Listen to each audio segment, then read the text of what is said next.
Syederalun, Presiden Ukraina Volodymyr Zelensky mengatakan pada Kamis 24 Februari 2022, Rusia menyerang infrastruktur militer dan penjaga perbatasan negaranya, tetapi mendesak warga untuk tidak panik dan bersumpah untuk menang.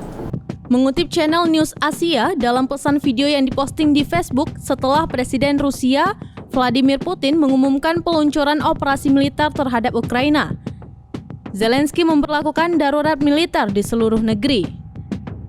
Zelensky mengungkapkan dia telah berbicara melalui telepon dengan Presiden Amerika Serikat Joe Biden. Sebelumnya, Menteri Luar Negeri Ukraina Dmytro Kuleba mengungkapkan Rusia meluncurkan invasi skala penuh ketika ledakan terdengar di kota-kota di seluruh negeri. Presiden Ukraina mengatakan ini adalah perang agresi. Ukraina menyatakan akan mempertahankan dirinya sendiri dan akan menang. Kantor berita Interfax melaporkan mengutip media lokal, ledakan terdengar di kejauhan dari ibu kota Ukraina, Kiev, sementara tembakan terdengar di dekat bandara Boryspil.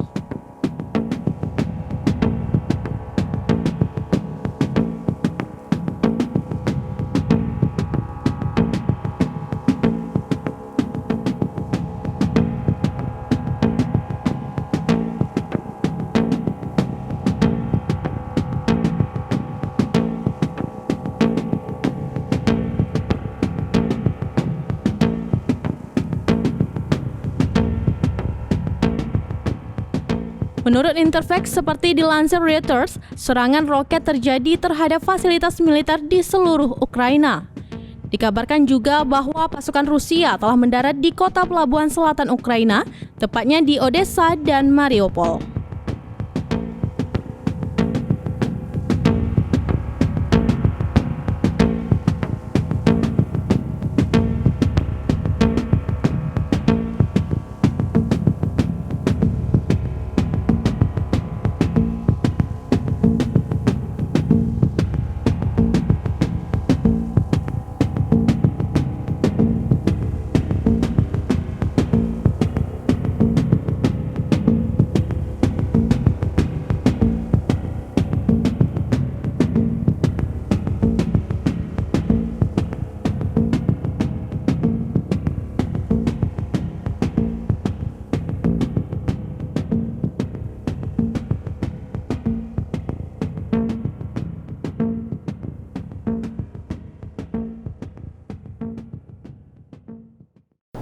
Demikian informasi kali ini, Syederalun. Saksikan terus berita lainnya di kanal YouTube Serambi On TV.